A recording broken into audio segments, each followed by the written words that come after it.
Hey everyone, we got a little smudge going here to kind of just clear the energy for empowered education and clarity of sharing of thoughts and just sort of good intentions for our webinar here together. So for those of you who are joining live, welcome. And for those of you who are watching this recording, welcome. So for those of you who don't know me, my name is Amanda Stanley, and I am the founder and owner of Lion's Tooth Wellness, where I focus on the empowerment of individuals' health from so many different avenues, so many different viewpoints, and from so many different tools, really. So I look at herbs, I look at movement and yoga, I look at energy work, I look at foods. And in the realm of herbs, there's essential oils, there's teas and tinctures, there's flower essences. There's so many different ways to look at our health and well-being.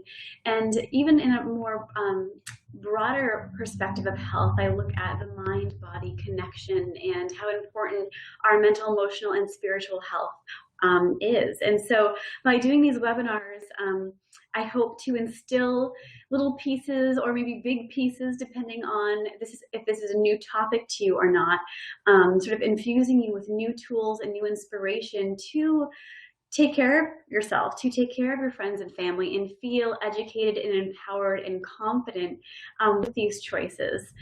So that's really the bulk of my practice, and I offer things in lots of different ways. So thank you for joining me. Welcome again. I'm really excited to be doing this topic, to be offering this topic. It's one that is near and dear to my heart. I've been a practicing herbalist for over 10 years now, and I love using essential oils for so many different things. They're so valuable. And they're definitely at the forefront of sort of mainstream popularity right now. And that's really kind of what inspired me to push ahead and really just kind of offer my 2 cents, because, you know, I have a lot to say on the matter. And with any of my trainings, any of my teachings, any of my guidance, I always like to remind people that there is so much information out in the world, and there's no real black and white answer.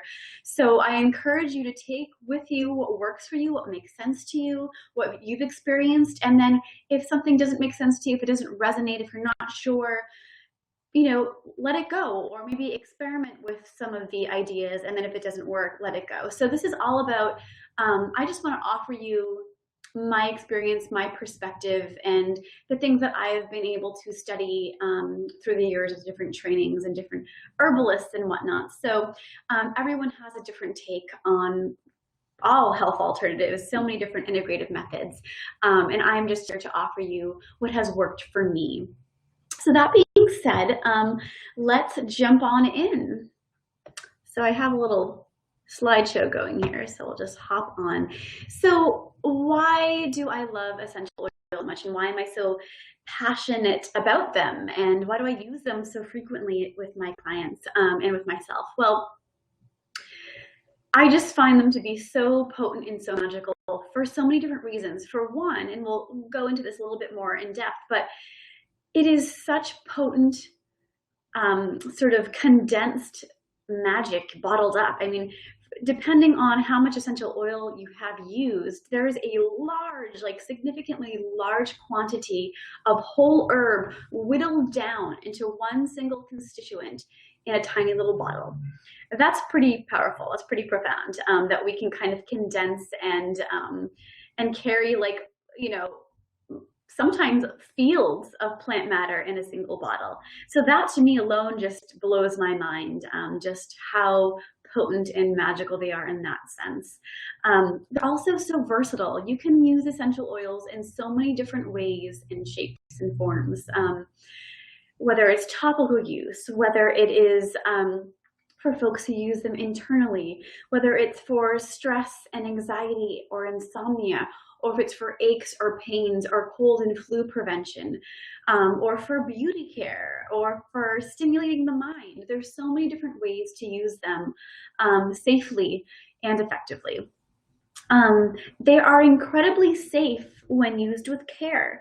And that's the key word here is when used with care. And I'm finding that there's a lot of information out on the market at this point that doesn't necessarily support a holistic education around them.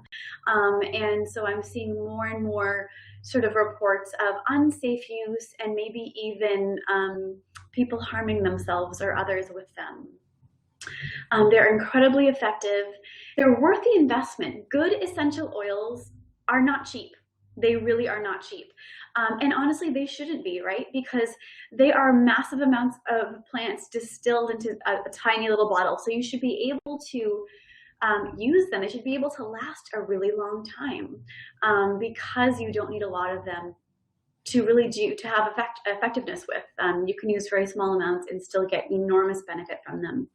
And I have they're brain changers. What do I mean by that? The power of scent is so amazing. It connects to so many other sort of responses in our bodies. And so when we smell something, it activates the brain in such a way that can bring back powerful memories. It can instill new thought patterns. It can rewire brain sort of connections. And that's a really powerful thing that scent can do. I mean, even if you take a moment and you think about, you know, the smell of lavender. I think most people have smelled lavender before. And lavender is definitely one of those scents that it's a love-hate sort of scent. People either love it or they hate it. And it could be that lavender, for one person, it just reminded them of, you know, going maybe over to your favorite aunt's house, and she grew lavender in her garden, and she would take you around outside, and you would just smell the breeze of the lavender coming through the breeze and smelling it, and think of your aunt, and it's a great memory. So every time that you smell lavender, you just get all warm and fuzzy inside, and you're like, oh, you know, it's a great memory, it's a great scent. And so just smelling that lavender brings positivity and calmness to your mental, emotional body. And then there might be somebody else who perhaps they're not so, you know, friendly grandmother maybe used to wear a lavender perfume a lot. And so every time she'd come over to the house for a holiday and, you know, she would be around, you just smell the lavender, and she was just kind of a rotten character. And maybe you don't have a lot of good memories about her, so that every time you smell lavender and you think of your gran that you didn't really get along with too well, you have feelings of like tension and stress and kind of like, ugh, like that is not bringing up good memories or good feelings for me. So what's cool about taking these instances is that when you connect to aromatherapy, when you connect to essential oils, and you find a scent that you just love, you can connect that to affirmations, to mantra, to, again, bringing positivity into your life by maybe practicing yoga when you use a certain scent, or when you're meditating using a certain scent, or when you're having a bad day and you want to just kind of take a few moments of breath, you can spray that scent and have something come into you that calms you and grounds you. And again, you're connecting the scent with the action and the memories you're creating, the thoughts and sort of affirmative beliefs you're holding in your mind when you're kind of sewing those three things together. So they can be really potent, literal brain changers just from scent. A really cool thing that I first learned when learning about essential oils and aromatherapy is the fact that a lot of even hospitals and especially like mental illness facilities will pipe in essential oils into the main air ducts, the overhead air ducts, so that it will slowly emanate throughout the building. And what's even cooler about essential oils is that you, like I said before, you don't need a lot. And even in the way of smelling something, you don't even have to know that you've smelled it yet to not have the effect, because your body responds immediately from a single molecule of, let's say, orange essential oil, and it comes right up into the sinus cavity where all the receptor sites are and starts communicating to your hypothalamus and the brain all the way through to the nervous system to either invigorate or to calm, depending on what the essential oil is. And so it can have a really powerful and positive effect on people even when they don't realize they're smelling it. So it's very cool that hospitals and facilities like that are already using the power of scent to help to uplift their patients on such a low dose that they don't even know they're smelling it. So again, coming back to that piece that less is more often, and they're so, so potent. So those are just some of the reasons why I love essential oils. They're just there's so much you can do with them, and they're so, so very powerful. Moving on. So why am I teaching this class? Well, I wanted to hone in on this topic just because this is kind of I've taught this class before, more so in person, but I really wanted to kind of broadcast it into the internet world, across the board, because I'm seeing so much information online these days around essential oils. And a lot of that is because the availability of essential oils are becoming more and more vast, and just kind of they're easily attainable at this point, which I think in a lot of ways is fantastic. Like, yay, anyone can get essential oils now. But with that are some, I think, perhaps there's some lack going on there. And the lack that I'm seeing is not necessarily in the variety or the strength or potency or quality of the essential oils, but in the education around using them, how to use them, how to dilute them, how to use them for different kinds of situations, different kinds of people, pets, and what that means, because there's so many different kinds of essential oils. They all have very different uses and strengths. And what I've come to find, especially on social media like Twitter and Facebook and whatnot, is that these memes are coming up, right? And it just says, do you have fatigue or or insomnia? Put X amount of drops of X essential oil into a glass of water and drink all day long, and poof, you'll be better. And then there'll be another one of this little infant, just an image of this infant saying lavender helps fussy children or whatever. And, and then their memes are great because it's true. Like, lavender is a wonderful relaxer for lots of crappy babies and children, and even me sometimes. But what's lacking is that they're not telling you how to use it. They're just making a broad statement about lavender essential oil. So for someone who doesn't know how to use them, they might run out and get some and pour a whole bottle onto their infant at home. And if you know anything about essential oils, you know that that's far too much and can really cause harm to people.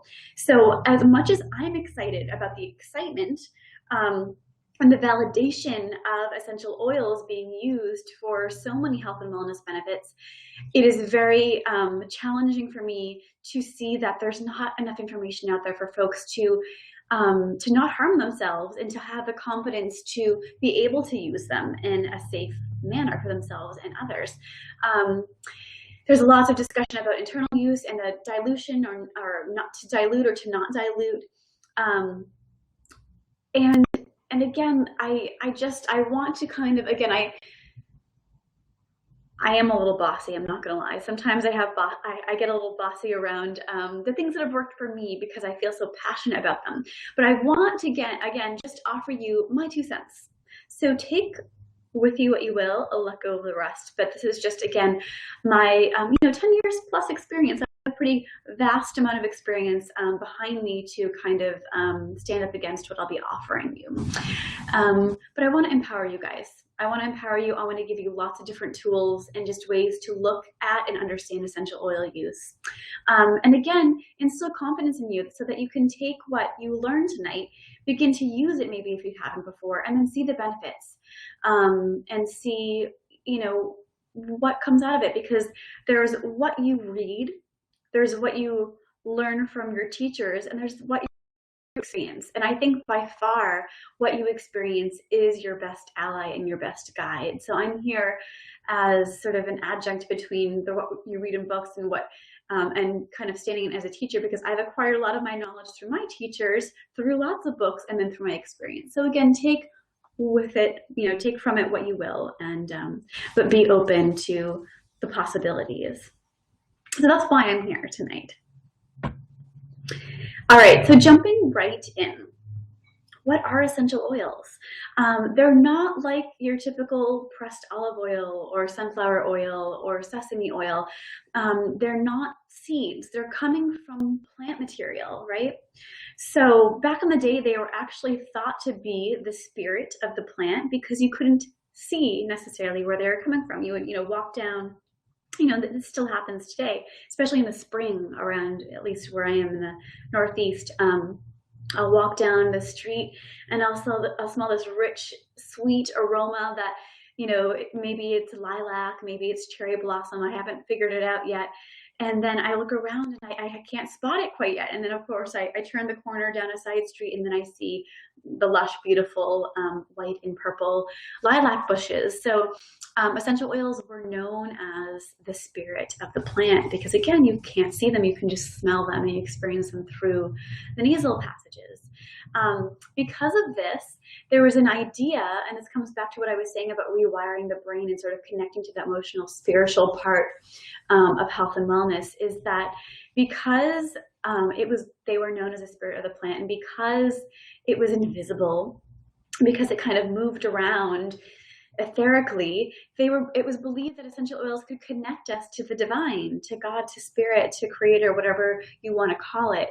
And so that is one of the first ways they were used way back in the day. Like essential oil use goes back to like ancient Egypt, where there was lots of hieroglyphs discussing how they used essential oils, but a lot of it was for spiritual practice. And even in the churches today, my parents, well, actually not my parents, but my uncle goes to a Polish Catholic church in Manchester. And on the occasion we go with him, they still are burning incense of the frankincense and the myrrh, and wafting those essential oils. That's ultimately what is getting burnt out of those resins that are in that funny little metal incense burner they waft around and they walk up and down the aisles. That's what they're doing because as part of the ceremony, they're asking the plants to help bridge the gap between heaven and earth, to communicate our prayers, to communicate the wisdom of God, of spirit, while you're in church, while you're in a ceremony. And so they can be used in that way still,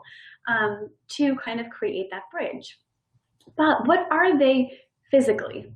What exactly are essential oils physically? So essential oils are literally the pressed oil, and not every plant has essential oils. Some plants do not have them. So they're only the essential oils that are fragrant, or from plants that are fragrant. It doesn't have to just be flowers. It could be the bark. It could be the skin, like orange peel. There's a lot of essential oils in the orange peel, and that's what you would get when you get sweet orange essential oil. Or the resin, like for myrrh and frankincense, and like pine, a lot of that comes from the sap, from the resin of the tree. Leaves, stems, and of course flowers, and sometimes even seeds of the plant. So it comes from lots of different areas of the plant, and it depends on which plant we're talking about. And sometimes, like if we're looking at orange, there is the neroli blossom, the orange blossom flower. There's the fruits from the rind, and there's the bark of the orange tree. And all three of them have essential oils present in them. So some plants work in that way. When you think about rosemary, of course, it's the greens, it's the spiky green leaves, as well as the little white flowers or purple flowers that come from rosemary. Those are the parts that the oil is pressed out of. So these are like the most volatile, and volatile means that they dissipate quickly in the air. So completely opposite to walking past like a Yankee Candle shop at the mall, or an Abercrombie and Fitch store at the mall, where the scent hangs so heavy and goes nowhere that it's just like, holy moly, like this scent is just going to be on me all afternoon. If you walk in and out, it's like just on you. Essential oils, because they're not man-made, they're natural, they dissipate. So they last, depending on how volatile each one, they all have different ranges and different sort of weights, if you will. They will last longer. And that's what's so healing about them, is that they don't stick. They don't weigh us down. They bring their sort of their goodness to us, and then they dissipate into the air. So they're a lot easier for our bodies to absorb, assimilate, and then process, which is a great thing. But they are still super duper potent. So why do they exist in plants? What's their purpose for the plant? Well, one of the purposes is to attract the bees and the pollinators, right? All those different little critters that help to cross-pollinate and make sure that they can spread their seeds for the following year with the aroma, because bees, right, they want the sweet tasting pollen and nectar. So they're attracted to different kinds of plants according to their scent. So that's one of the factors of how essential oils, why they exist. And then the second is for protection. It's literally the immune system of the plant, because I haven't met an essential oil yet that is not antimicrobial in some way, shape, or form. Some essential oils are antifungal, antibacterial, a vermifuge, like anti-worms, if you will, or parasites, anti-parasitic, but all of them kill off a lot of different kinds of microbes, every single one. And that is because it works as a protective mechanism, an immune system for the plant, so that plants don't get the diseases and the funguses that grow on a lot of them. Because plants, obviously, if you've ever tried gardening, like blight on tomatoes, or powdery mildew on your squash or cucumbers, those are diseases. And so plants that are rich in the essential oils help to ward those things off. And that's why, a fun little tip if you're a gardener, that if you plant those rich aromatic essential oil rich plants along, and of course there's a little bit of some companion planting, you have to look up around this, but most of them do really well planted with your garden vegetables, because they ward off a lot of disease, and they attract the good pollinators and the healthy insects that help kill off the bad guys, the bad insects that sometimes spread the disease. So thinking about your simple culinary herbs like rosemary and sage and thyme, all those are incredibly aromatic, and they can work really well in the garden for that reason, because they have built-in immune systems to help ward those things off. So that is what an essential oil actually is, why they exist in the plant. And what's very cool, of course, is that we can take those oils and we can use them in a similar fashion to help us have a healthier immune system and ward off disease and ward off microbes of all sorts of kinds. So that's a really amazing benefit. Let me see, did I forget anything in this section? Doesn't look like it. Okay, so that's the gist of what essential oils are. So coming into how we use them and how much plant material it takes, because when you think about how delicate most flowers are, if you think of a rose, or you think about if you grow lemon balm in your garden, like the flowers are like puny, the tiniest little puny flower you've ever seen, and even the leaves are not very dense and thick. So it takes a lot of plant material to press out or distill the oil out of them, right? So they are really potent. I mentioned this in the beginning, that they're bottled magic, that they're condensed plant material in a way. And this is really what I want to hone in on for this webinar, is just they are, well, didn't want to say this, but I think it's important to note that they can be poisonous, they can be toxic, they are heavy duty medicine, heavy duty, because again, looking at the first sentence here of these notes, and just hold this in your mind's eye, there are 600 pounds of roses. So just hold that vision, 600 pounds of roses for a single ounce of rose otto essential oil. That is craziness to me when you think you can whittle down, condense, compress 600 pounds of roses into a single vial. That is a really amazing thing that we can do, but it kind of allows you to look at that little bottle a little bit differently and realize that in a single drop of that rose otto essential oil, you could be getting 30 to 40, sometimes even 50, depending on the type of rose essential oil you're using, in one drop. So 30 to 50 whole roses in a single drop of essential oil. Now, how crazy is that? That is so cool and so crazy. So that is one of the big factors for me when I am looking at the memes on Facebook and I'm seeing people reading just put a couple drops of, essential oil into your water and drink it all day long. Okay, so this is 32 ounces of tea, but we'll pretend it's water. If I put a single drop of rose essential oil in here, I could be ultimately drinking 50 roses. Do I need to? Is that necessary? I don't know. I don't think that it is. I think it might be overkill. I think that might be a lot.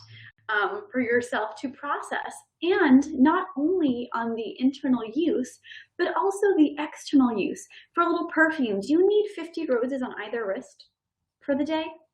Think about that. Is that really necessary? I don't know if it is. I'm not sure if it is. And if you've ever looked at the prices of rose otto essential oil, you can probably get a quarter of an ounce for 150 bucks when you're getting the good stuff. So you are counting how many drops you're using. You are like literally like, okay, using it very, very in small amounts. And you don't need to use a lot. Like one drop takes you a long, long way. So too much of anything is a bad thing. I'm going to go into this a little bit more in a moment. But too much of anything is a bad thing, even if it's natural. If you're familiar with absinthe, which comes from the Artemisia plant, wormwood, you might be familiar with the fact that back in the day, and folks still use it this way as well, you can hallucinate. You can have visions when you take absinthe. And some folks still like to go on visions, and that's a whole other thing, which is lovely. And you can get legit, you know, the liquid absinthe that's been distilled and processed into an alcohol in Europe and some places around the States. Some of it's illegal still because it's so potent and it's hallucinogenic. But if you know what you're looking for, you know that the agents that produce the hallucinations are the essential oil, are the volatile compounds within the Artemisia plant. And so there have been, sadly, more than one case of folks just going straight to the essential oil and saying, I want to trip out. So I'm just going to go buy some wormwood essential oil and I'm just going to dose myself. And people have died that way because they're looking at this tiny little bottle of essential oil and they're just thinking, I just want a really heavy trip, and they're drinking the whole thing down. And as we know, and of course, this Artemisia is a different plant, so it might not be 600 pounds of Artemisia, but it's a whole heck of a lot of those active constituents that they're taking in one dose. And guess what? Essential oils still need to be processed by our livers, right? They get absorbed right into our bloodstream, especially topically or internally. And in fact, I find that topical use is better in a way, especially if it's diluted, because essential oils don't mix with water. They're not water soluble. They like fat. They want oil to attach to, and they're more easily controlled and spread when they're used with another oil or fat, be it our skin or olive oil if you're using that as a base. So to drink straight up essential oil, you know, it can be deadly, and it has killed people. There have been lots of accounts of essential oil poisoning in lots of different ways, and there's so many different factors around that. I personally do not use essential oils internally, and that has a few exceptions that we'll go through in a little bit. And I don't use essential oils neat or undiluted, meaning taking a bottle of essential oil and just putting it right on my skin and mixing it in, for many reasons.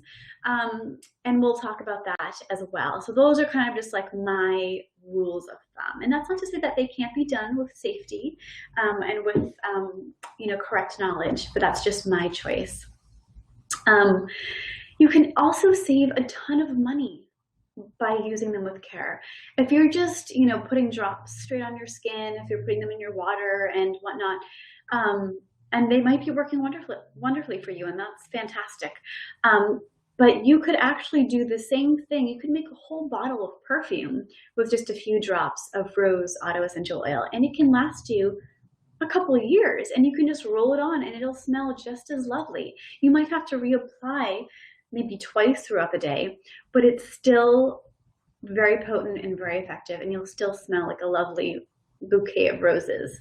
And you'll save money because, again, if you're dropping good money on quality essential oils, why do you want to just use it straight when you can dilute it? And when you can spread out those 600 pounds of flowers into an entire product versus just throwing it right onto your skin. That's just my thought on that. And yes, there are so many different guidelines to using the different kinds of essential oils. Some essential oils cause sun sensitivity. Some essential oils should not be used with children. Some essential oils should not be used for pregnant women or for the elderly. You know, there's so many different varieties out there, and often, I think hardly ever do you see any guidelines, even on the bottles if they're sold. It usually just says, you know, use a healthcare professional, you know, use guidance from a healthcare professional to use essential oils.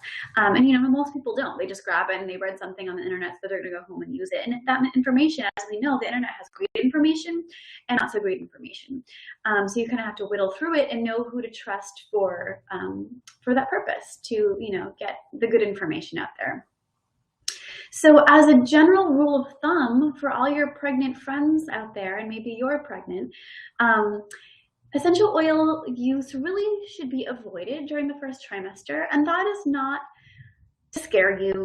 It's not to be overly concerned about, aside from the fact that the first trimester is a really sensitive time and there's lots of really important things going on. So you don't really want to invite anything into the body that's going to disrupt all the important growth that's going on already to really solidify the baby and the embryo that's growing, and you know, all those important pieces that happen within those first 3 months.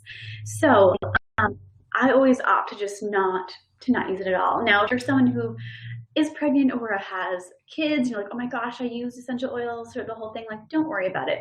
It's not that every single essential oil would cause harm. It's just a matter of, it's the same reason why you don't really drink a lot of caffeine and you don't drink alcohol. It's like, those are things that our bodies still have to process, and it makes our body's job a lot harder to deal with everything else, aka building a new life form in our gut. So in our wombs, rather, not our guts. That would be weird.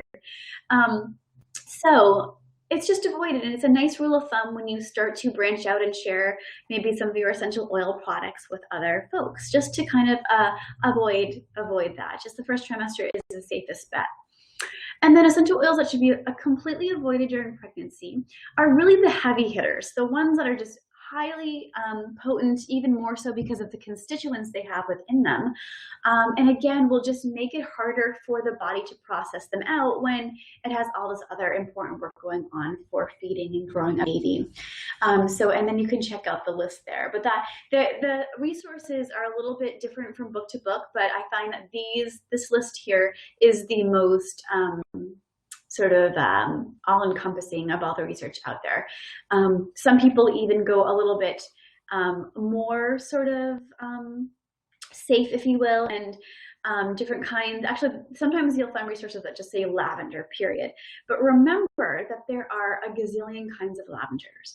There's a gazillion kinds of like lime and lime flower, or even mandarin, or the cedarwood. Like, you can get cedarwood leaf or you can get cedarwood bark, and they're very different beings because of what is active in their constituents. So being mindful of that generalization that sometimes can be going on. And here I have the 2 lavenders that have been noted to be just far too strong for mamas. So a note on that. And then the other thing, we've got a citrus essential oil. Now, citrus is incredibly photosensitizing, meaning if you slather yourself with lemon essential oil, I mean, and actually you might, if you grew up in the 80s and 90s and like to do sun-in your hair, that's pretty much what you were doing. Or you can use lemon juice, right? You could do either one. You were rubbing it into your hair, then going out in the sun would lighten it, would bleach it. So that can happen to your skin as well. So a lot of citrus have what's called coumarins. It's a constituent that makes you sensitive to the sun, and it will make you splotch, like create splotches on your skin. And a lot of the times those splotches are permanent. You cannot get them to go away, which is a total bummer, right? So you can find coumarin-free versions of essential oils. And typically what you want to be looking for on your bottles, especially if you love citrus like I do, you can find a bergeptine-free bergamot, which is the coumarin name, or you can look for citrus oils that are steam distilled versus cold pressed. Now, when we talked about essential oils and how they are pulled out of the plant, we didn't talk about the specifics. There's lots of different kinds of distilling and the pressing out, if you will, of these oils. And cold pressed is literally like taking orange rind and putting it in sort of this vacuum spinner and pressing out this this essential oil. And so there's no heat involved in there. But then if you look at the steam distillation, obviously heat is used, warm or hot water that is creating a steam and allowing the steam to move up through the citrus peel. And then of course the essential oil is captured into the steam and then it gets piped out and drawn off into a bottle. So heat, of course, is a component to that sort of extraction process, and that heat will kill off, or burn off rather, the coumarins that make us sun sensitive. So if you see citrus essential oils, even in products, or if you're shopping for essential oils, be sure to check the label and see if it is steam distilled or cold press. And if you're unsure, chances are if they're being sold at a natural food store that they're going to be steam distilled, because they'd have a lot of complaints if they didn't. But a good company will always be full disclosure, so don't be shy about giving those folks a call and asking them if they use cold press or steam distilled citrus essential oils. A couple other types of essential oils that have been known to cause some sensitivity would be angelica, and again, these aren't very well known, and some types of absolutes, which is a different variety of extracting essential oils out. So you'll see rose absolute, or you'll see jasmine absolute. So a little bit different. There's still a variety of essential oil, if you will, but they have a different extraction process that we don't have enough time to go into this evening. So for the most part, citrus are the heavy hitters of sun sensitivity and skin. But of course, you could be using cold pressed essential oils right now because the sun is not high in the sky any longer. We're not out sunbathing out on our boats or at the beaches. So we don't have to worry about being out in the full sun, and we can enjoy those essential oils wherever in our home. And of course, the darkness of the fall and winter is coming as well, or is kind of already here. What else? Okay, so there's also the case that some essential oils can be really irritating and agitating to the skin, and that is neat to use just like directly on the skin or even blended. Lemongrass is a big one for that, but also some of the other ones listed, and that depends on each person's skin type. I don't find that any essential oils agitate my skin, but that might not be the same for you. Of course, everyone has different skin sensitivity, so it's important to notice that and to not make broad generalizations about all essential oils when there's a lot of them that act quite differently from individual to individual. So this is again coming back to the experiential part of the importance of learning about all this stuff, is experiencing it on yourself first, and then beginning to to notice it with others and to share it with others. So if you are not if you're unsure about how to use an essential oil on yourself, on a friend or family member, please don't ever hesitate to use me as a resource. I know there's lots of resources out there, but I'm always here for you because I really love essential oils, and they can always be used safely and effectively. But there's a lot of different experiences that we all have. So sometimes we're not sure about something, or we've read something somewhere and we need a second opinion. Just know that I'm always here for you around that. One other thing I want to talk about before I pipe in about diluting or not diluting is essential oil use on pets. And again, what I like to remind you all of is the fact that we are processing the essential oils through our liver. And we're pretty, human beings are pretty big. We're 100+ pounds, sometimes even 200 or more. So we have good sized bodies, we have good sized livers. When we think about our furry friends, or fluffy haired friends, they are much smaller than us, and they have much smaller livers. And then we think about the potency of what essential oils are and how much of that potent plant matter is in a single vial. And we think about using that potency on our animal friends. That can be a very tricky thing. I had the unfortunate experience of learning the hard way with my cat. And I wasn't even using essential oils on purpose for my cat, or even topically. When I was first starting out Lions Tooth Wellness, I had a product line and I was working out of my home and in my kitchen to make, lotions and salves and perfumes and whatnot. And so I'd be using essential oils quite a lot, and they would just be piping through my apartment. And in the winter time, when all of the these essential oils can get pretty darn potent, especially if you're a 10-pound kitty. That's actually a big cat, but he's a very sensitive cat, a cat that already has health problems going on. And so on one day when I was creating some essential oil potions, I realized he was nowhere to be found. I was like, where is Oliver? Where is he? Why isn't he around? And of course, I am covered from head to toe in essential oils because I've just been mixing and concocting and trying things out all afternoon. And so I decided to go on the hunt for him because at this point I was living in a large 3-bedroom apartment by my season. And I find him smushed the furthest away he possibly could into the back of a closet. And I'm crouching in there and I'm looking at him and I'm trying to coax him out. And he's just not budging. He's not budging. And I'm just like, that is so weird. What could be wrong with him? So I'm like, well, I don't know. I'm just going to leave him alone, see what happens. So I went back to him 2 or 3 more times throughout the rest of the day. And I'm like, what the heck is going on? By the time like 11 o'clock rolled around, he finally came out of the closet. And he was having like seizures, and I was freaking out, and I was like, oh my God.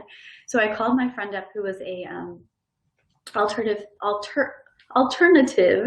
therapies animal sort of doctor, if you will, and she helped me bring him to the emergency room in Portsmouth, and they did some tests on him and nothing showed up. He seemed fine. They thought maybe he fell, like took a big fall or off, and his neurological system was just a little off. And so I went home and I was just like, well, that was so weird. And I ended up talking to one of my other herbalist friends the next morning on the phone, and she said, well, she goes, were you using essential oils that day? And I said, yes. She goes, were you using a lot? And I was like, well, yeah, I was. And she goes, animals are so sensitive to essential oils, even through inhalation. And she goes, the fact that he's already impaired because he has lots of other health stuff going on, that is what did it, because seizures and tremors are one of the side effects of overdosing on essential oils, especially for pets and especially for cats. Specifically, tea tree essential oil can kill your cat if you put it topically or even around them for inhalation. That can really harm and or kill your cat. So again, this is just information from my experiences. I'm not trying to freak y'all out, but these are potent things we're using, and they're amazing, wonderful, miraculous for our health, but we need to know everything about them. We need to know how to use them with care. So for animals, I don't really use them. I absolutely don't use them for cats. Granted, I'll give myself a mist. Sometimes I'll have a diffuser going a little bit, gentle amounts, not like the big cloud of essential oils I had cooking up in my kitchen when I was product making today. But I will use them in their regular diluted amount in the air, and Oliver is fine and I am fine. But to put them on topically is a whole other thing. Granted, there are many herbalists that use them on cats, on dogs and horses, which honestly, depending on the dog, depending on the horse, well, actually all horses are large, but even dogs, they're larger. They can take a bit more, but for small animals, I just don't see the need. If you're looking for flea collars, if you're looking for bug repellents, things like that, please check out my blog post about neem, N-E-E-E. That was just 2 E's, N-E-E-M, neem seed oil. I have it on my website. If you just go into the search bar and punch in neem, it'll pop right up. And that is a wonderful alternative to using essential oils, because neem is a pressed oil similar to like olive oil, only it's from the seed of a tree called the neem tree, and it's amazing. So thinking about that as alternatives, because certainly there are times when essential oils would seem to be the fix that you need to help your pets through bugs and ticks and all that gross stuff. But you don't need to. So again, my experience, my 2 cents around essential oil use with pets, I veer towards no. But there is another way to think about how we can use essential oils with pets, and that's with the whole herb, right? I went through a period when I was product making that I actually pulverized, ground up into a powder, lavender and rosemary and rue and wormwood, and I created this pet dust, if you will. And you would take this dust and you would ruffle it into the fur of your friends, of your furry pet friends, before they went outside, and it would ward off bugs, it would ward off ticks and fleas and things like that, because the essential oils are still in the dry plant material. They still exist there. We don't need to just have them in a vial of pure, potent essential oil. We can extract them in different ways. Another way to use them is the hydrosol. So the hydrosol is the water component of the plant. It's kind of the byproduct of extracting essential oils out. Again, this is a broader topic. I don't have time to go into too much detail. But if you look up hydrosols, you can have hydrosols for basil and rosemary and lavender and orange blossom and jasmine and all these wonderful aromatic plants. And there's small amounts of essential oil in them, but it's in a water base. It's a lot more diluted and safe for using on your pets if you so feel so drawn to doing that. So again, there's lots of different ways to get those volatile oils out of the plant material, not just by using the direct essential oil extraction. This is moving me into the next slide here, which is why dilute. I mentioned this before, saving money. Like, these are investments. And I want you guys, when you go out and start shopping, to like be spending. The product isn't only as good. I'm sorry, how does that go? You get as, oh my gosh, I'm losing my words here. You're basically going to get what you pay for. That's basically what I'm trying to say. So it's worth the investment. And granted, I have mixed feelings about the pyramid scheme, multi-level marketing sorts of companies, because their focus seems to be solely about making money. And this is not to say that I don't think these companies make a quality product. I'm sure they absolutely do. They have to, or they'd be harming a lot of people. But I think the prices might be a little bit off in that department because they're trademarking so many different blends. But that aside, when you go essential oil shopping, you're not going to find, Rose Auto essential oil in a bottle for like $20. It's not going to happen. Maybe not even $50. In fact, most times, if you find rose essential oil in a store, it's diluted in jojoba oil already, because it's far too expensive to sell on its own. And that's how it goes. So when you dilute an essential oil, you're saving big bucks, and you're still getting crazy benefits from it, no matter how you use it. Save the big guns. What do I mean about that? I mean, well, I'll share a story with you. I had a who had insomnia problems, and she had been introduced to doTERRA, and she had bought a chamomile essential oil, and she was told to put some chamomile into a couple drops into some water and drink it before bed. And sure enough, she said she slept great. It knocked her right out, and she woke up kind of with like a hangover, kind of feeling a little groggy, a little headachy, not feeling quite right. And she was wondering why that was happening. And so I kind of enlightened her a little bit, and I said, wow, like, how many chamomile flowers do you think you need to fall asleep? And how many do you think you put into your cup by just adding a couple drops of essential oil, versus having a cup or maybe 2 cups of chamomile tea before you go to bed? And so she decided to swap out her essential oil drops in her water to a simple chamomile tea before bed, which is so delicious. And that did the trick for her. She woke up feeling crisp and clean, well rested, because the chamomile still knocked her out, but she didn't need that high amount.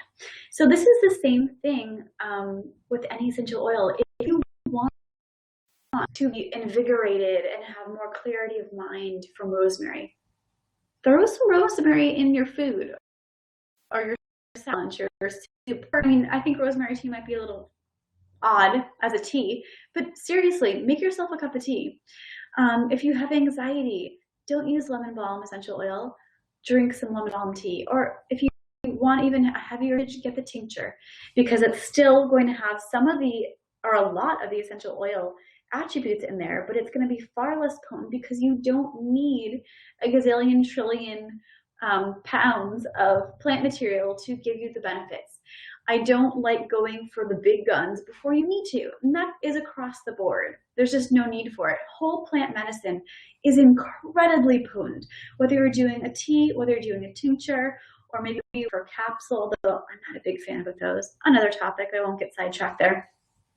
You are going to get such benefits from them. You don't need the potentized vial of straight up essential oil, because that's what it is. It's just one active component of the plant is the oil. When you're taking a tea, when you're taking a tincture, you're getting so many different active constituents, the essential oils, the minerals, sometimes even the proteins can be extracted into the tea, into the tincture, depending on what kind of plant we're talking about. And you're getting all of that into your body in a well-balanced form because it's in its whole form. Nature was meant to be whole. Nature really wasn't meant to be dissected and then to take one aspect or one constituent out of and just use that. Mother Nature was really smart, and so when she made passion flower, she wanted all of it to work together. She didn't want you to just take one constituent out, potentize it, and use that, because of the detrimental effects that it'll sometimes have on us, because it's so strong alone. But with the rest of itself, the rest of its plant, the body assimilates it and processes it so much more effectively and gently. So I think in a lot of ways we are doing a disservice to ourselves by grabbing for the big guns first and blasting ourselves with far too much medicine, far too much, even though it's natural, even though it's a plant-based, it is incredibly potent and we just don't need that much. So that is my take on that. Safety and effectiveness. You can get the same effectiveness from drinking an essential oil by using it topically instead. And I mean diluted, because I don't use essential oils topically neat or just straight on the skin. If you have gas or a bellyache, get some carrier oil, let's call it olive oil, put a couple drops of chamomile, because that's actually an awesome antispasmodic and muscle relaxer. Rub it on your belly, put a hot compress on there, take a nap. You'll feel so much better. And then, hey, maybe you'll grab that cup of chamomile tea as well and drink that on top of it. There are so many other ways to be safe and effective without using essential oils undiluted or internally. You want to make them last, right? These little vials are not cheap. And there's, not so many drops in each one. So you want to make them last. And when you can get the enormous benefit out of them with diluting them, why would you want to waste them, right? Why wouldn't you want to just kind of stretch them out to last? There are so many alternatives to internal use and undiluted use. There's so many different ways, valuable ways to use essential oils, that I just feel like using them topically or internally is just wasteful. So I'm going to pause myself for a moment and just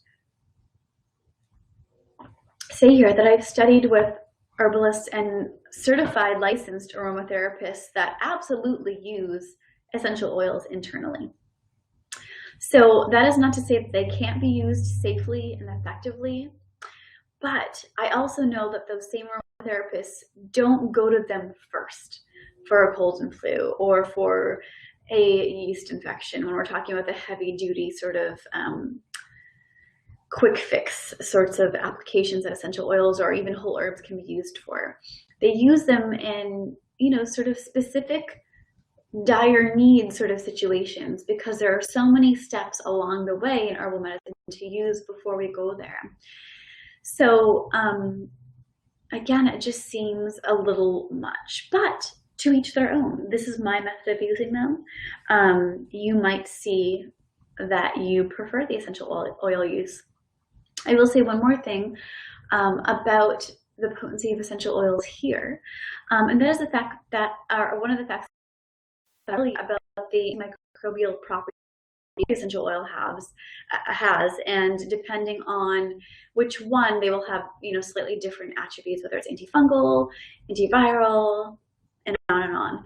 But they're all antimicrobial in some way, shape, or form. So when you think about essential oils and all of the products that already have them in them, so your deodorant, your shampoo, your toothpaste, even your mouthwash, and then let's say you're drinking chamomile before you go to bed, a couple drops of essential oil chamomile right in to your body, you're getting a dose of essential oils consistently throughout the day.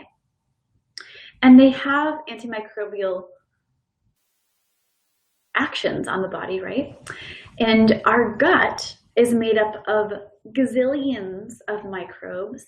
Some of them we really need for a healthy immune system because, right, there are good guys, good gut flora, and there's bad gut flora. But when we're taking an antimicrobial or antibiotic, which a lot of essential oils have that activity as well, we are killing off the good flora and the bad flora. And then this of course depends on the dose, but when you think about the fact that we're slowly dosing ourselves all day long,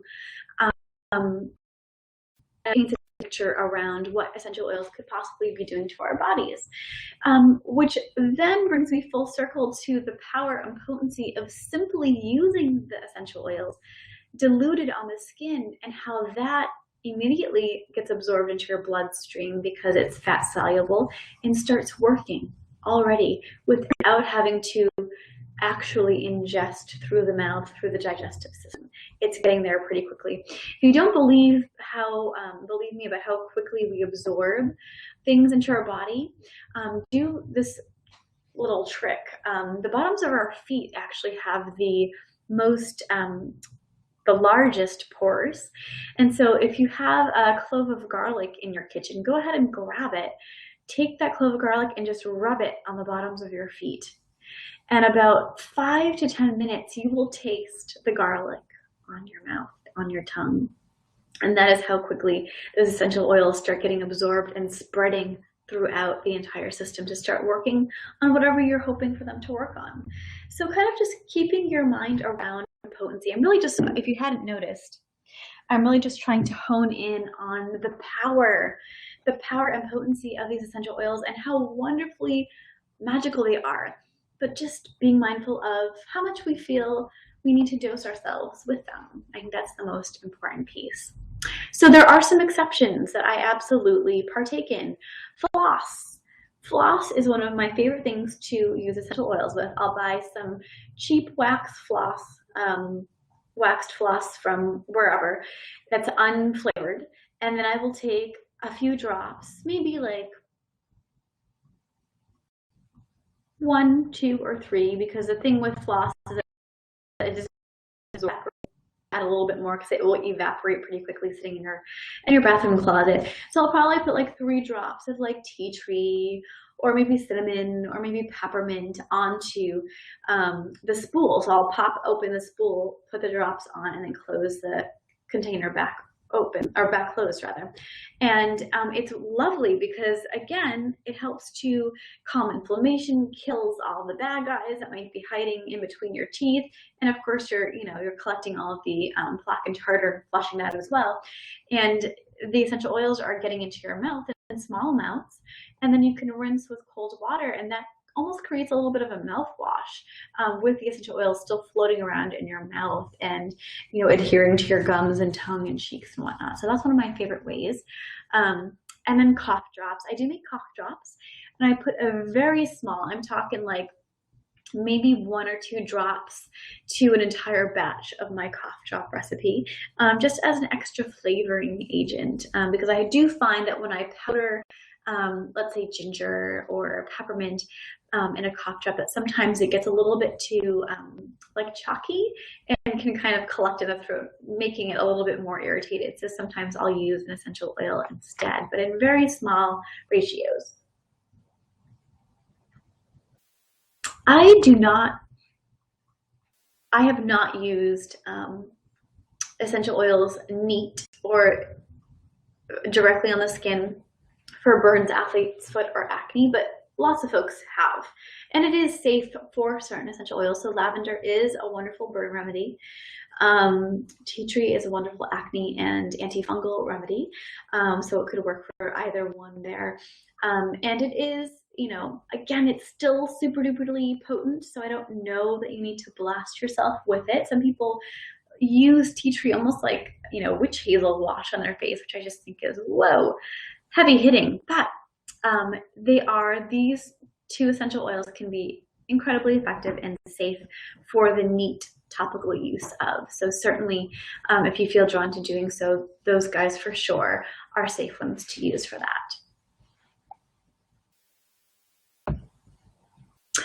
Dilution rates. So I mentioned in the beginning that, you know, there are lots of different ways in different situations to use essential oils, as well as different people. And we already talked about pets, but different people to be using them on and different places in our body, right? So infants, children, elders, it's not all the same dilution rate. So that's a really important factor to consider, because elders and children are kind of in the same bracket because they're a little bit more sensitive, right? Children are young, they're still developing and growing into themselves. Elders are, you know, are softening and slowing down, and they tend to be a little bit weaker in some levels, a little bit more just sensitive. So we don't want to blast them and blast their livers with a lot of heavy processing to do with those essential oils. So a 1% dilution rate is what is offered for children, elders, and skincare, because you know the skin on your face and maybe even the décolletage here, that's called the neck and chest, is a much different sort of thickness of skin and texture. It's a lot lighter and more sensitive. So I always use a 1% dilution rate for that as well. So that means 5 to 7 drops of essential oil per ounce of carrier total. Feel a sneeze coming on. Excuse me.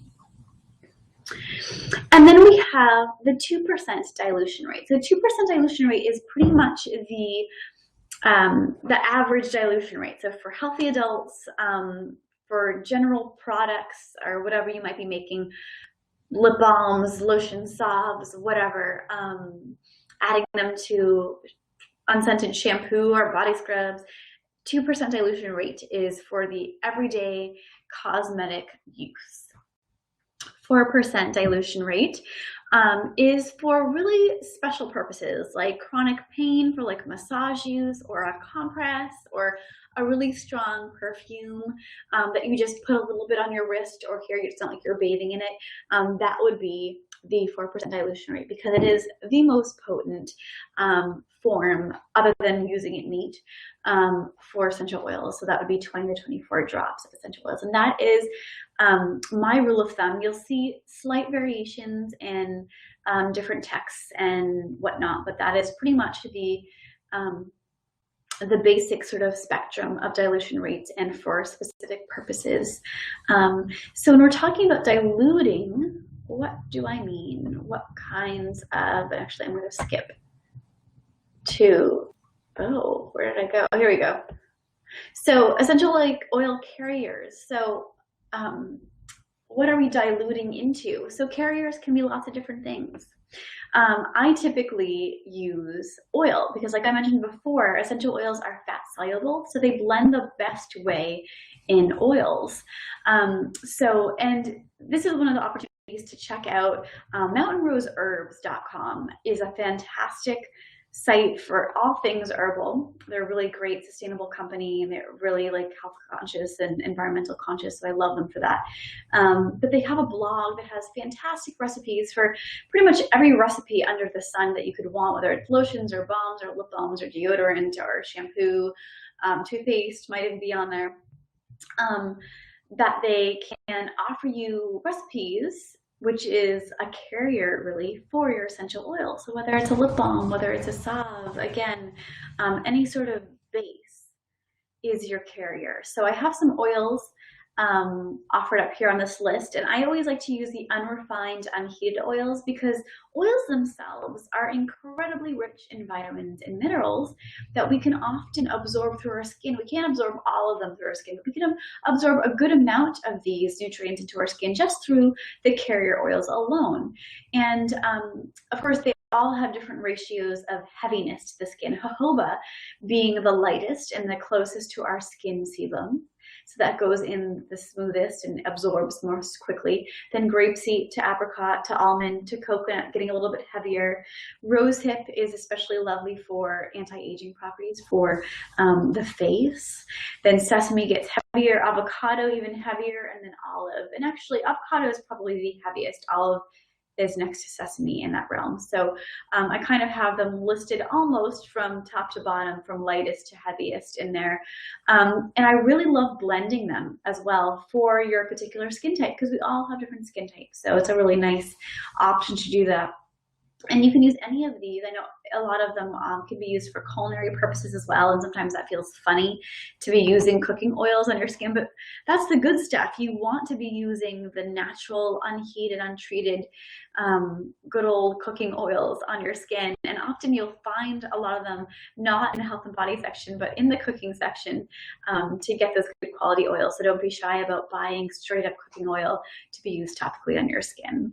And then butters, cocoa butter, shea butter, cocoa butter. There's even like, I saw mango butter the other day, which I'm not sure exactly how that one's made, but these ones are from nuts. So they're pressed butter to the nuts, so kind of like peanut butter, but not quite. These are more nourishing and oil rich for our skin and don't stink. But so you can also add essential oils to nut butters. You know, you can add them as thickening agents to lip balms and deodorants and lotions and salves and things like that. And then of course at the end we've got waters, because essential oils can certainly still be used in waters. I love using them for room sprays and for aromatic sprays for like a perfume for myself. You just have to give them a good shake in your spritzer bottle, because essential oils, again, being fat soluble, there's no fat to attach onto. They'll just float at the surface of the water, so they'll rise to the top. So that just means you give them a shake and then you give yourself a spritz. So you can use distilled or filtered. You can add some aloe vera gel to soften it if it is for your skin, or even like a linen spray, maybe a nighttime spray. You spray your bed linens before going to bed, or maybe your baby's crib. Witch hazel can be another nice sort of holding agent if you're doing some sort of cosmetic sort of facial treatment, port and tightener or whatnot. You can always use witch hazel as a base as well. So these are some options or thoughts for carriers, keeping in mind that you can certainly buy unscented whatever you want and then add essential oils to it. So there's plenty of like unscented lotions or unscented scrubs or unscented shampoo that you can buy, and then you like decide, you go home and you check out your essential oil, like, oh, I feel like grapefruit this month or this week, depending on how large the bottle is. And then you follow the dilution rate and you add it in, and then you have a whole bottle of whatever you want infused with your favorite scent of the month or week or whatnot. So those are some thoughts about carriers. All right, let me be brought back here. Okay, we talked about that. So moving on. So this is, I always like to give too much. I try not to. My sister always tells me, you're overwhelming people. You've got to teach for the 7-year-old and the grandmother, and it's true. And in the same breath, I want to give it all to you, or as much as I possibly can to you, because there's just so much to know and so much to use and so much that can help empower and educate us that it's very hard for me to hold back. So with that in mind, I have offered up some of my favorite essential oils to use. I have them categorized under sort of the emotional, spiritual aspects of them, and that doesn't mean that they don't have a lot of other qualities that can be used in lots of different ways for physical uses as well. But this is kind of just how I had categorized them, and I wanted to offer them up to you. But I also, as you notice, you see jasmine has a B in the parentheses and a 1 to 2 drops. That's kind of a code for you to begin to follow and understand the safe and proper use of each kind of essential oil. Because as I mentioned before, there's lots of different kinds of rosemaries. There is the neroli blossom from the flower tree, and then there's the rind of the orange blossom. And they all have different strengths or qualities to them.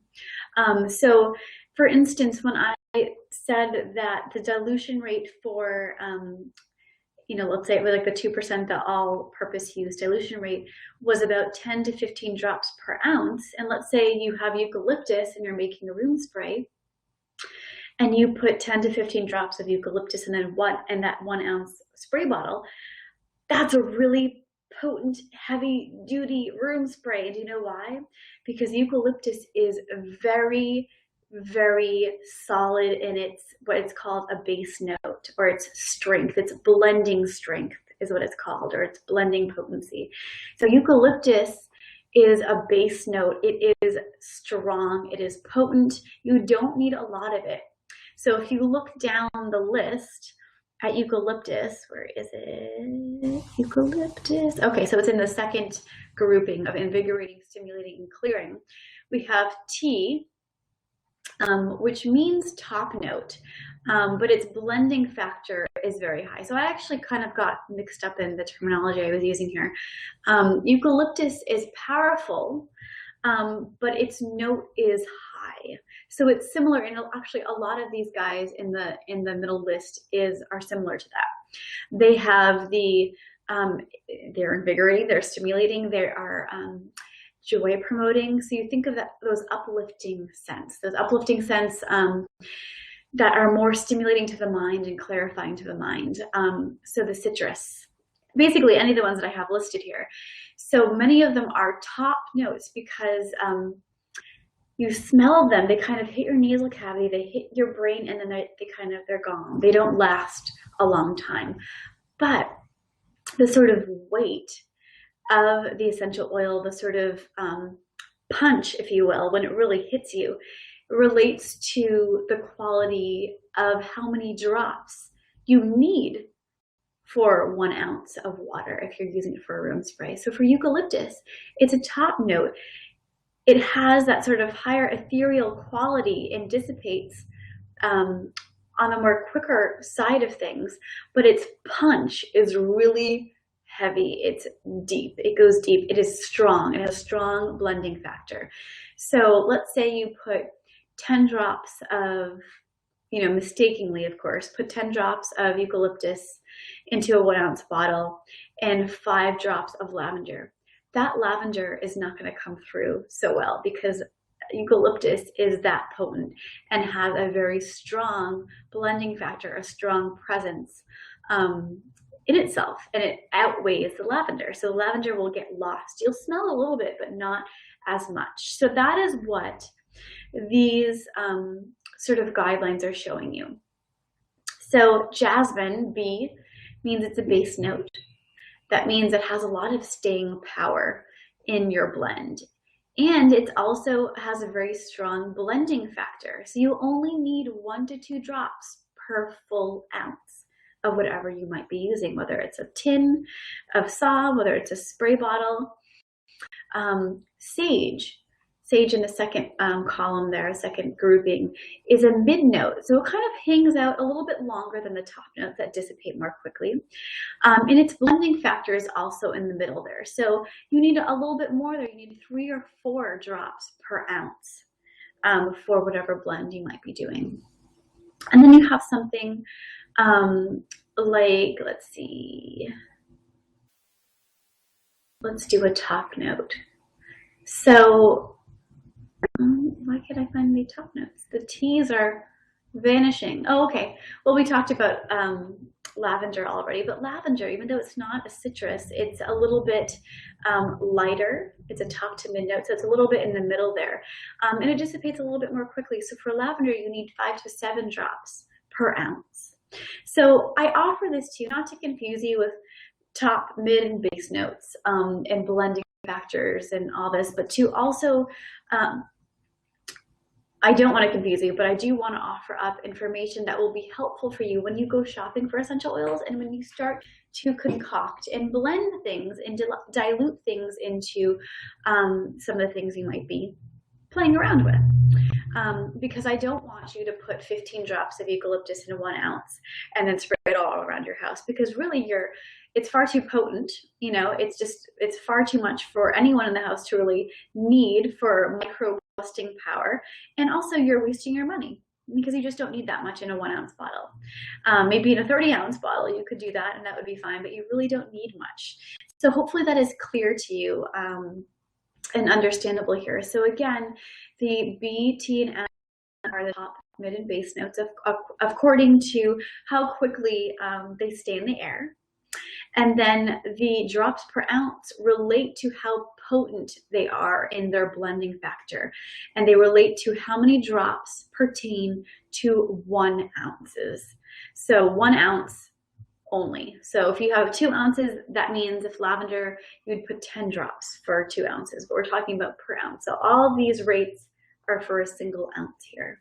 So hopefully that will shed some light and you can play around with the different opportunities you have with all these lovely essential oils to use. All right. Everyday safe essential oil use. So there's so many different ways to use them. So many different ways. Hand sanitizer sprays, room sprays and diffusers, for cleaning countertop and window cleaner or whatnot, or tub scrub, or even I love making my own like toilet bowl cleaner. You just get an old, I always just save like my old spray bottles from other cleaners that I've bought, and I put half vinegar, half water, and actually I always do this to myself. As I'm saying this out loud, I'm laughing because every time I do this, I forget that baking soda and vinegar creates that volcano effect that we all did in like the 3rd grade, and for some reason I just keep forgetting about it.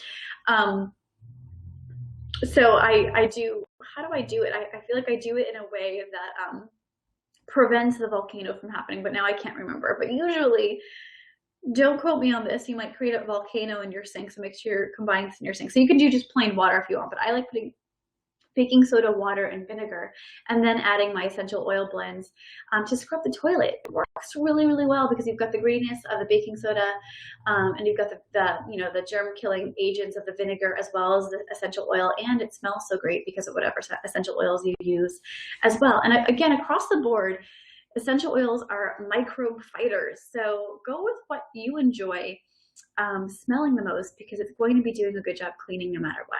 Perfume, of course. I like to do the roll-on oils or the aromatic sprays. Sometimes I'll do it for mental clarity and energy. A really fun way that you don't even have to use it topically, again, because remembering back to the story about piping sweet orange through the air ducts in hospitals and whatnot, just smelling them, simply smelling essential oils and allowing them to be received up through your mucous membranes and then communicate to the brain and then have a physical effect. That is potent enough. So sometimes I'll buy some glass little vials, or even you can use whatever you want. You don't have to use any special container. Anything will do, but something to hold a little bit of sea salt. And then you put a few drops of essential oils into it, cap it tight and carry it around with you. And whenever you need a little boost, like especially for mental clarity or energy, like I love rosemary or basil or bergamot is really nice to just kind of like wake me up out of my midday stupor maybe. And you just pop the cap off your little vial or whatever you have for a container. You just waft it under your nose and smell it, and just take a few deep inhales and exhales. And it helps to reinvigorate the mind, or maybe bring calmness to your heart if that's what you're going for, depending on what blends you have in your little vial. And that's another a really subtle but so potent and so powerful piece about essential oil use, is that it asks you to breathe more, especially when you're enjoying your scent. You're smelling something that brings joy or calmness into your heart, and you're like, you just want to smell more of it. So it's encouraging you to do that intentional deep inhales and exhales, because we don't really do that a whole lot throughout our days unless you have a meditation practice or yoga practice or whatnot. We don't really intentionally breathe all that much, and when we do, we're breathing shallowly, or maybe we're holding our breath, especially if we're dealing with a lot of stress or anxiety in our lives, or we're frustrated waiting in line at the bank, or whatever it might be. We don't have to think about breathing, so we don't often think about breathing and the quality of the breath. So essential oils are so awesome at reminding us to breathe, to inhale. And that, of course, just sends messages, especially to our nervous system, to just calm down, everything's good, let's chill out. So another awesome opportunity to use them in that way. Smudging and clearing space. So let's say you just had some cranky in-laws over, and you just want to kind of clear the space in your room, in your space, in your home. A lot of essential oils can be fantastic at doing so. Rosemary, lavender, sage, frankincense are some of my favorite. Palo Santo is another one. You could add it to the spray bottle, and you just miss the whole darn house.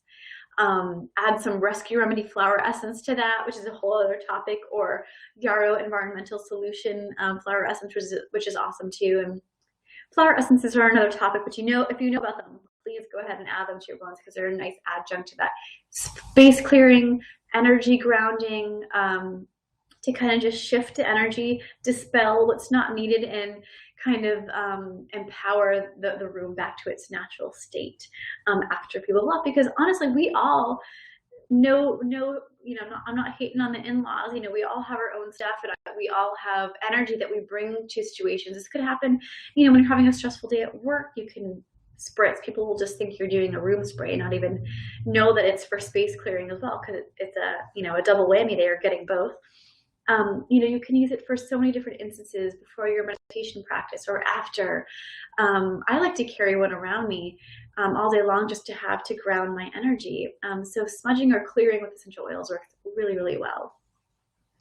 For aches, pains, and spasms, yes, there are so many essential oils you can use for massage, to massage your feet at night. Again, don't forget that feet have the largest pores, they'll absorb right into your bloodstream the quickest.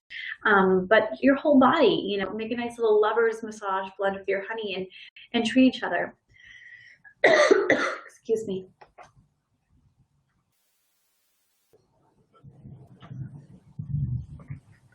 Some of my favorite essential oils for aches and pains and cramps and spasms would be chamomile, ginger, lemon balm, what else? Balsam, peppermint is actually a nice one as well. Cayenne is a great one. Although cayenne, as I'm saying it, cayenne does not have an essential oil, so nix that. That would be more of an infused oil. Sorry about that. I'm thinking of it because I have my sore muscle rub has cayenne in it. Oh, but cinnamon. Cinnamon's a nice one for sore muscles as well, and it has that warming sort of sensation to it. So if you like tiger balm, you can do like mint and balsam and cinnamon together to get that sort of icy hot feel on your muscles, which is really lovely. And again, get those unscented lotions or body washes, or maybe you make your own lotions. Maybe you make your own healing salves and scrubs, and you can add your essential oil blends to them to boost how awesome they are to begin with, because there's nothing better than making your own stuff, right, for your body care use and whatnot. You can also add it to the laundry, add it to unscented laundry detergent, which is very cool. And then tub soaks, adding them to your tub. So I have in parentheses, add fat or oil, remember, because essential oils are not fat soluble. So they'll float to the top of your tub. And then when you step into the tub, guess what, where all the essential oils are going to just adhere to? Your skin. And often the groin is one of the first things to scoot on down into that tub after your feet and legs. And we don't want essential oils kind of honing in on that area because there's lots of sensitive tissues going on there, right?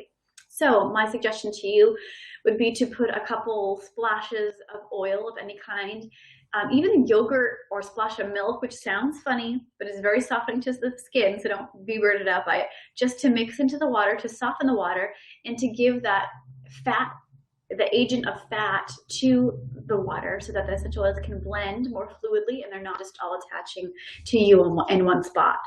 That might cause irritation. So, you know, think about that. But tub soaks are a fantastic way to enjoy essential oils because you're getting it through the steam, you're getting it through your pores. It's such a treat. It's such a lovely, lovely treat. I wish I could say any questions so far, but can't do that with webinars, at least recorded webinars.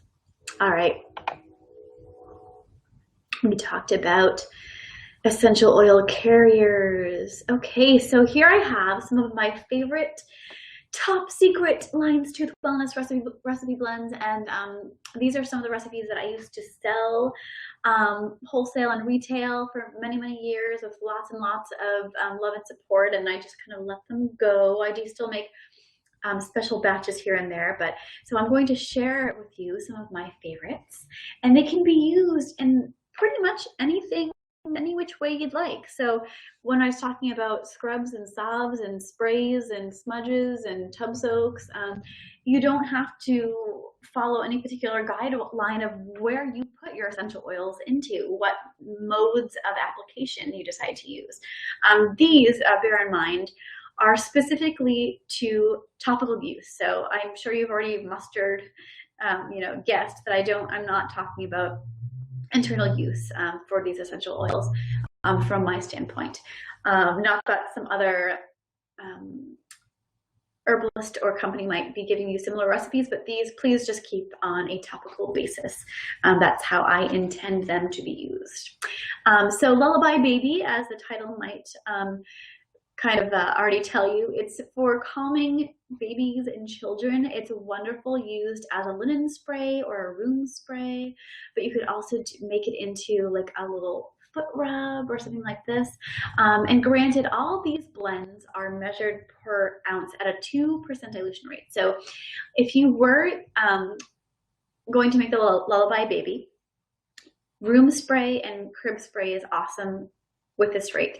If you wanted to make a lotion or foot rub for your baby, you'd want to cut this recipe in half and make it a 1% dilution rate, because topically is a little bit different versus room spray or just touching on their linens and whatnot.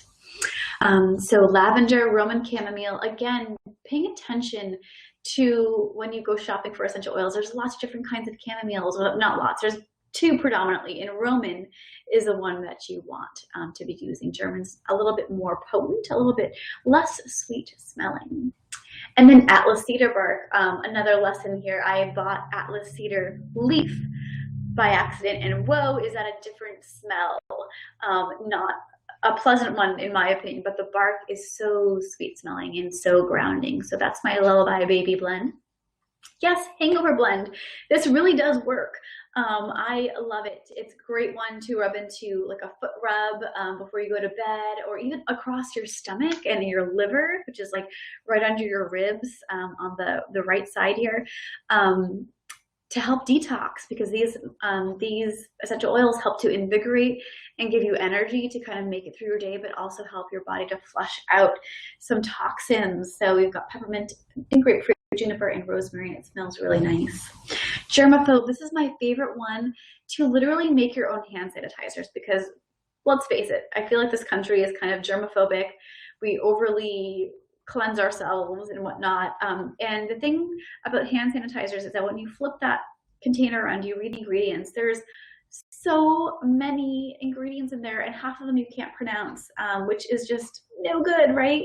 Most of the time when you can't pronounce something, it means you shouldn't put it on your body, because don't forget that our skin feeds our inside, so we really are eating things through our pores as well. So with this blend, all you need to do is, I'll even further the recipe for you. get a spray bottle, fill it half with aloe vera gel, half with alcohol. You can use rubbing alcohol or straight up vodka, it doesn't really matter. And then you add your essential oils. You shake it up, you spray it. It's fantastic. You can use it as a room spray and as like a doorknob spray or a toilet bowl, toilet handle spray and a hand spray. It's like that Lysol spray that you see on TV, like, oh, Lysol, it disinfects everything. Same thing, only super safe and smells delicious and very versatile. So there you go, germaphobe spray.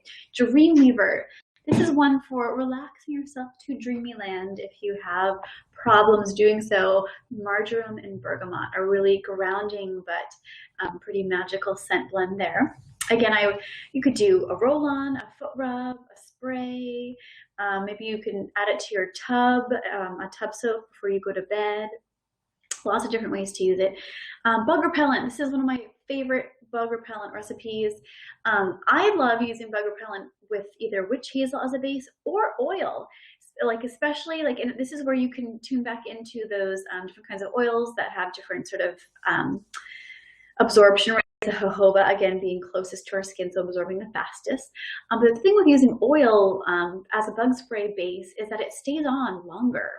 So if you can find one that absorbs pretty quickly for you and stays in your skin, you know, especially if you're a hiker or a camper where you don't feel like having to reapply with the liquid as much because that evaporates much more quickly, you have the option of it really adhering to your skin a bit more. So use whatever base you want. And then of course we've got a lovely blend of lavender, rose, geranium, tea tree, lemon tea tree, patchouli, lemongrass, eucalyptus, and peppermint. And if you do decide to go to my site to read up on the neem seed oil for your pets, and again, you can just punch neem into the search bar on my site and pull up that little blog post.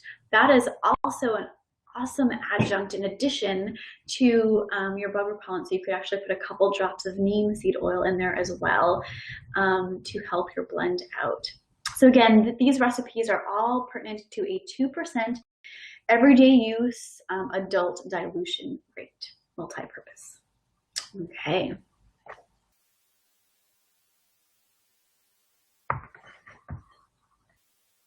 Moving on. So where can I buy quality essential oils? So like I said before with the like doTERRA and Young Living and whatnot, that seems to be the companies that are at the forefront of the industry right now. As far as I can tell, they make high quality essential oils, absolutely. And their thing is that it seems to be that theirs are the best, blah, blah, blah. And of course, doTERRA and Young Living have had fights about it back and forth, which is kind of a funny thing to follow. But they both claim that they have the utmost best therapeutic grade essential oils. And I'm sure they do have great quality essential oils, and that is amazing. So if you want to buy from them, have at it. But there are lots of other companies that create quality essential oils, and there are a lot that do not. So not all essential oil companies, or essential oils rather, are created equal. So I like to kind of give the example again of the Yankee Candle Store versus I don't know, I wish I could say there was an essential oil store, but basically the fact that most of us have a hard time differentiating fragrances, artificial, synthetically laboratory made fragrances from essential oils because we're just so used to having synthetic fragrance in our lives.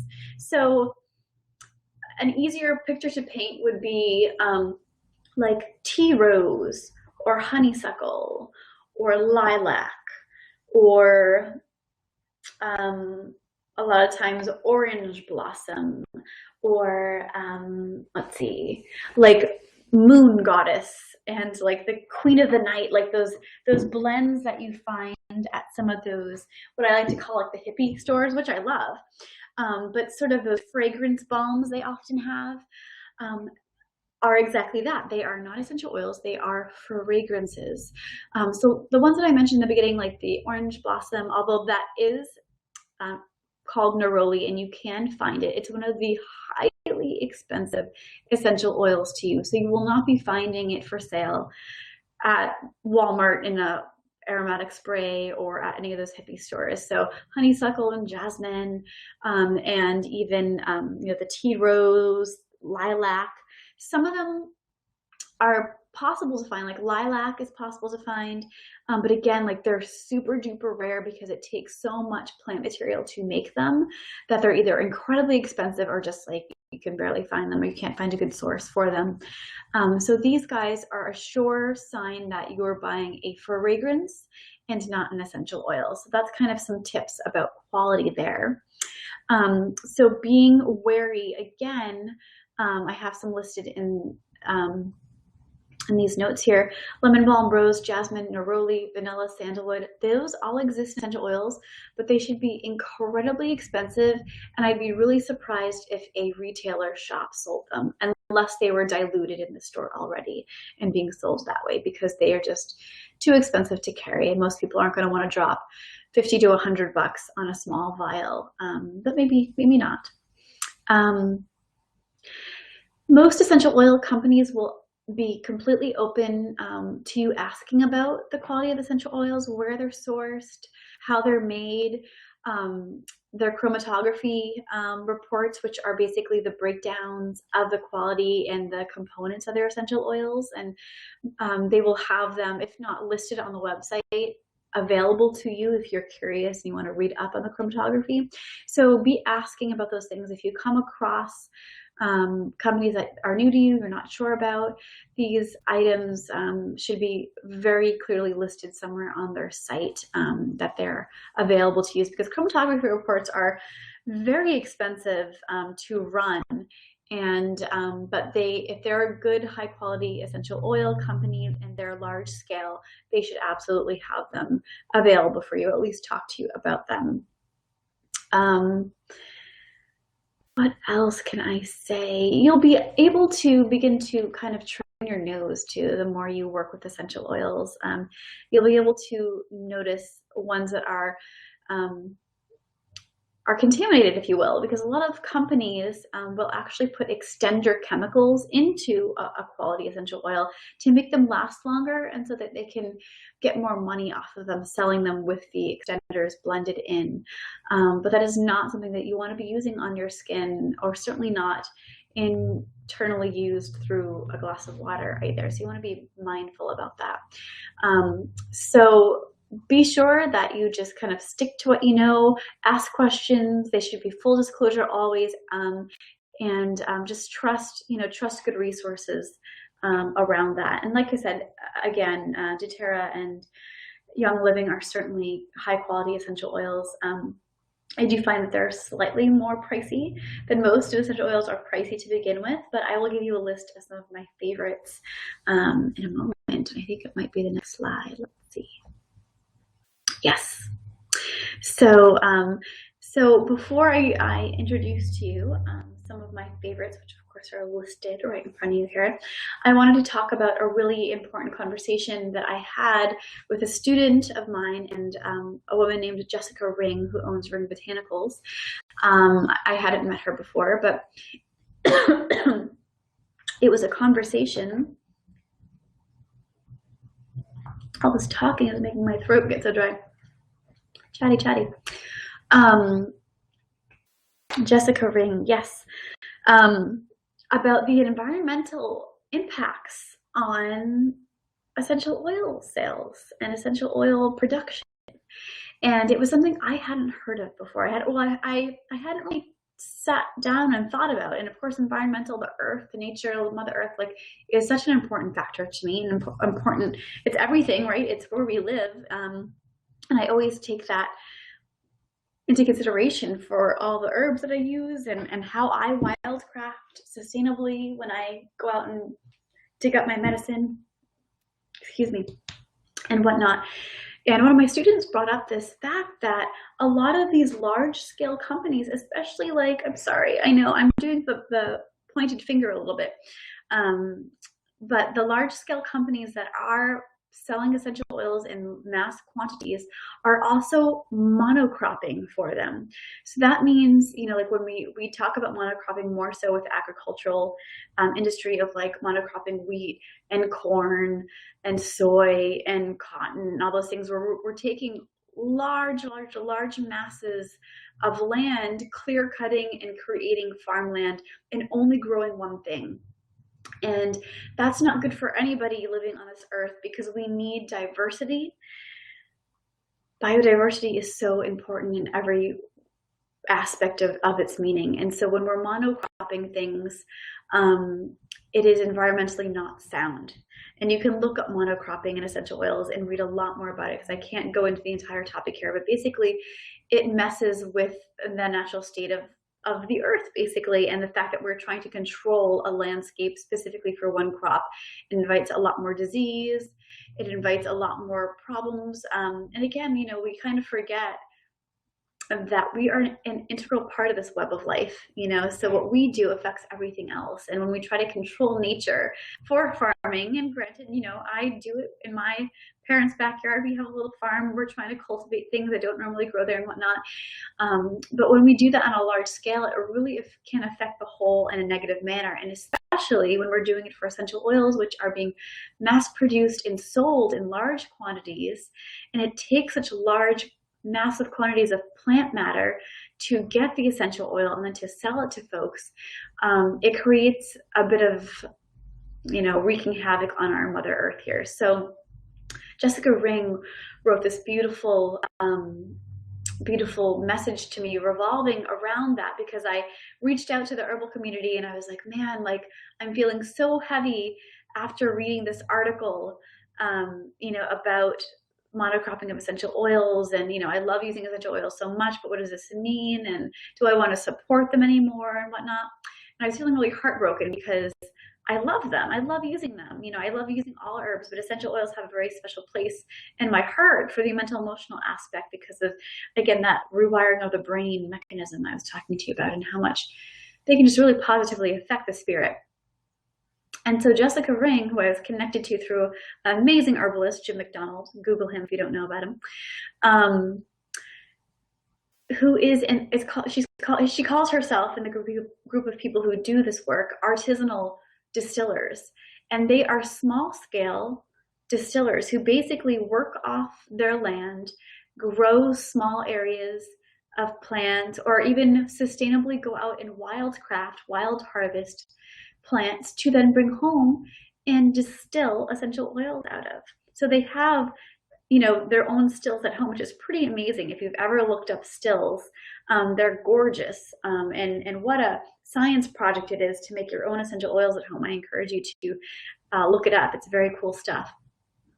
So Jessica and the many others that are listed in this group here are all small scale essential oil distillers who sustainably work with small areas of land or go out and take from the earth in a sustainable manner what already grows. So they're not trying to control anything.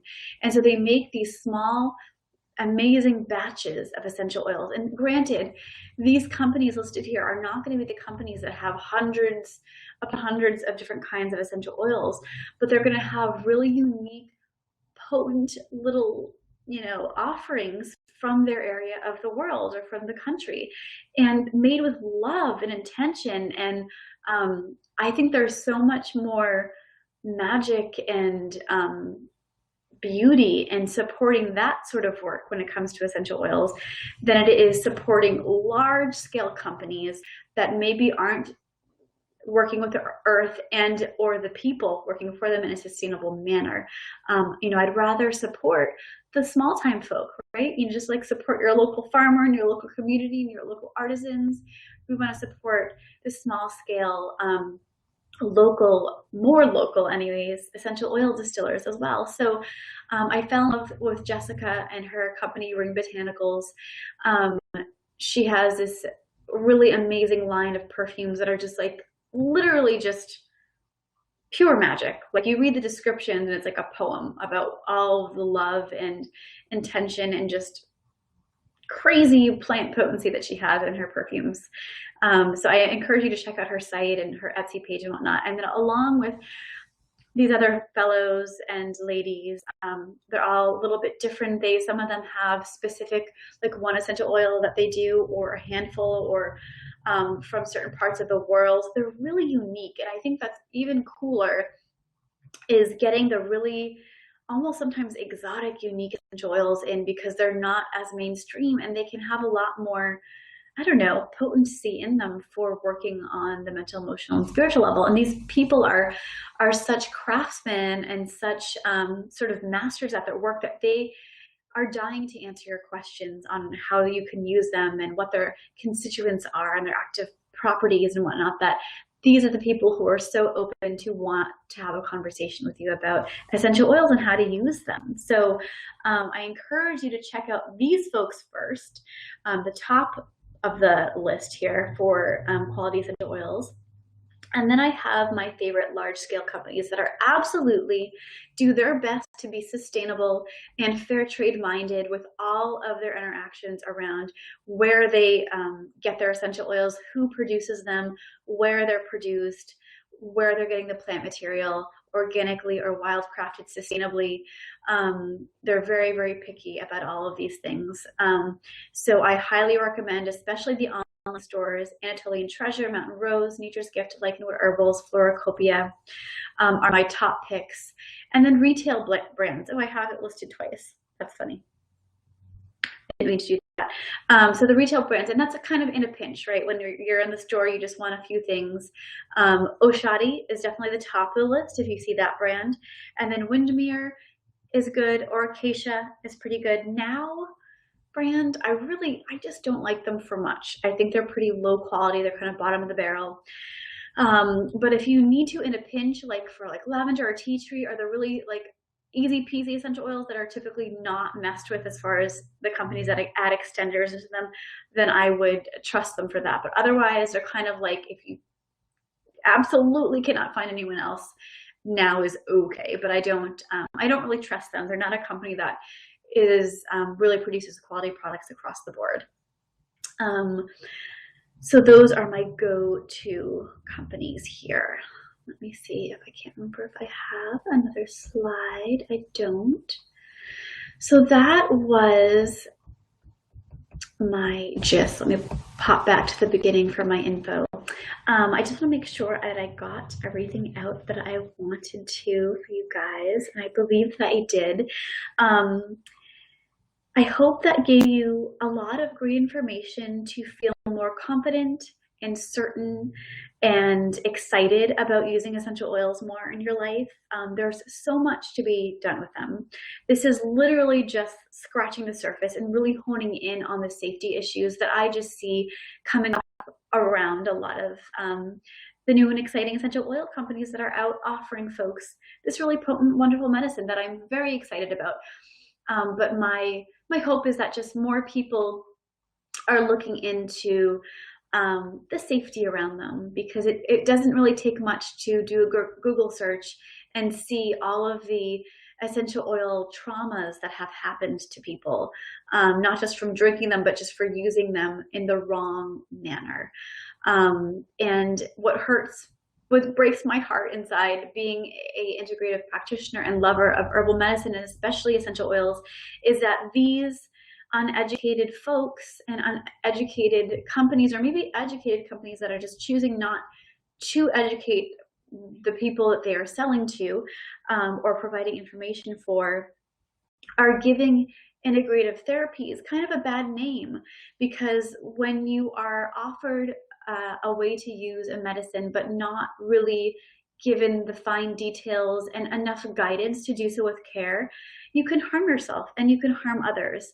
And then people think about, oh my God, they poison themselves with this, or they put that essential oil on their baby and that happened to the baby. Well, forget it, I'm not using those. And then that word spreads. You know, it only takes one bad review to kind of get out and spread like wildfire. And so as I see the amazing benefits of all herbs, but essential oils as well, I want this amazing sort of influx of curiosity of integrative medicine, of herbal medicine, and desire to take care of oneself with these methods to continue to grow and empower people. But I want to do so with providing people enough tools and education in the fine print that is not popping up in social media, that is not popping up in the general offerings of a lot of these essential oil companies. So again, thank you so much for joining in with me. It was a blast to to be here and to talk to you all and offer again my experience with essential oils, the good and the bad. And I hope it sheds some more light on how maybe you'd like to use essential oils in your life and share them with others. And also just continue to promote the education around them for everyone around us. So I've got about 10 minutes left, and I was hoping that I would have enough of you live folks on here to ask questions, but it seems I do not. So I will offer you the opportunity to, for the rest of the week or so, to pop me an email or pop up on any of my social media pages, Twitter, Facebook, Instagram, Google+, and ask me questions, post your curiosities, or make any final notes around this webinar, and I'll be happy to chime in and answer them personally and give you any more support or feedback. And really anytime, it doesn't even have to be around this webinar, but just in general, I am always here as a resource for you in the realm of all things herbal, but especially essential oil use as well, because there's just so much information out there, some good information and some not so good information. So please consider me to be your continual teacher and guide. And thank you so much for showing interest in this work that I find to be so important and so empowering. I hope that it serves you well and benefits your life really well.